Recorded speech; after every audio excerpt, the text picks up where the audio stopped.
حضرات گرامی، نبی علیہ الصلوۃ والسلام کے صحابہ اکرام رضوان اللہ علیہم اجمعین قرآن مجید کے احکامات کی عملی تصویر ہیں۔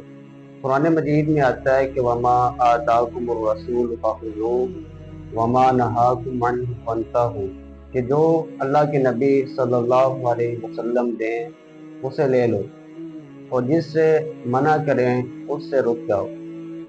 تو حضرات صحابہ اکرام رضوان اللہ علیہ مجمعین نے ہر اس بات کو ایکسیپٹ کیا جس کو نبی علیہ الصلوۃ والسلام نے دیا۔ نبی علیہ الصلوۃ والسلام کی اتباع میں صحابہ اکرام اس طرح اپنے آپ کو لگائے ہوئے تھے کہ ایک دن سفر پر حضرات صحابہ اکرام نبی علیہ الصلوۃ والسلام کے ساتھ تھے۔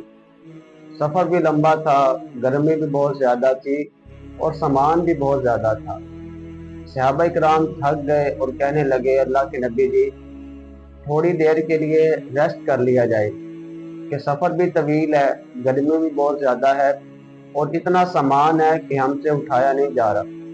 تو آپ علیہ الصلوۃ والسلام نے فرمایا اے میرے صحابہ ایک چادر بچھائیے۔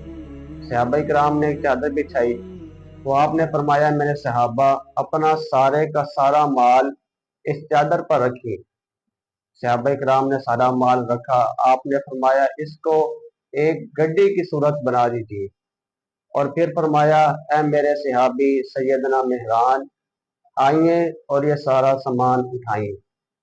سیدنا مہران رضی اللہ عنہ پریشان ہوئے کہ اتنا سامان میں اکیلے کیسے اٹھاؤں؟ تو آپ علیہ الصلوۃ والسلام نے فرمایا انت سفینہ، اے مہران آپ میری کشتی ہیں، آپ میرے جہاز ہیں۔ نبی علیہ الصلوۃ والسلام نے یہ لقب دیا اور حضرت مہران رضی اللہ عنہ نے اس کو قبول کیا۔ وما آتاکم الرسول فخذوہ کے عملی مصداق بنے اور اس سامان کو اٹھایا۔ فرماتے ہیں جب میں نے اس لقب کو قبول کیا، اپنے آپ کو حضور کی کشتی سمجھا، تو وہ 7-8 اونٹوں کا سامان اکیلے ہی اٹھا لیا۔ اللہ نے میرے کندھوں میں غیبی طاقت رکھ دی جس کو صحابہ اکرام مثال کے طور پر پیش فرمایا کرتے۔ اور ایک اور خیر اور برکت یہ حاصل ہوئی نبی علیہ الصلوۃ والسلام کے دیے ہوئے لقب کی۔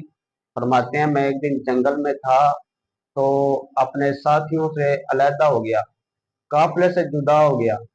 اب میں قافلے کو تلاش کر رہا ہوں تو جاتے جاتے میرا سامنا ایک شیر سے ہوا۔ جب میں نے شیر کو دیکھا تو میں ڈر گیا اور میں نے سمجھا کہ اب یہ شیر مجھے نہیں چھوڑے گا، لیکن میں نے اس کو کہا انا سفینۃ الرسول، میں رسول اللہ صلی اللہ علیہ وسلم کی کشتی ہوں، میں حضور کا جہاز ہوں، مجھے حضور اپنا سفینہ کہا کرتے ہیں۔ کہتے ہیں جب میں نے شیر کو اتنی بات کی تو وہ جنگل کا درندہ میرا محافظ بن گیا اور میرا رہنما بن کر مجھے قافلے والوں کے ساتھ ملانے کا ذریعہ بن گیا۔ تو حضرات صحابہ اکرام قرآن مجید کی آیات کی عملی تفسیر ہیں۔